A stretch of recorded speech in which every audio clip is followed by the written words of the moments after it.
In this short tutorial, I am going to show you how to transfer Ethereum from Phantom Wallet to Binance. It's simple and quick. So let's get started. First of all, open the Binance app on your phone. Then tap on the wallet or asset option at the bottom right corner. Now tap on Add Found.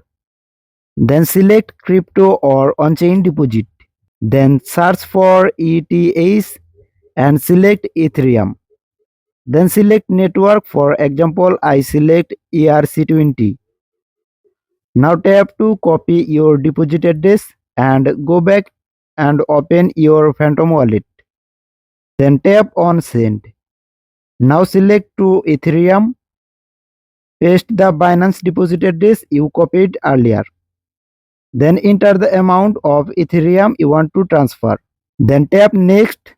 And that's it. Your Ethereum will be transferred from Phantom to Binance within a few minutes. If you found this video helpful, don't forget to like, share and subscribe to our channel.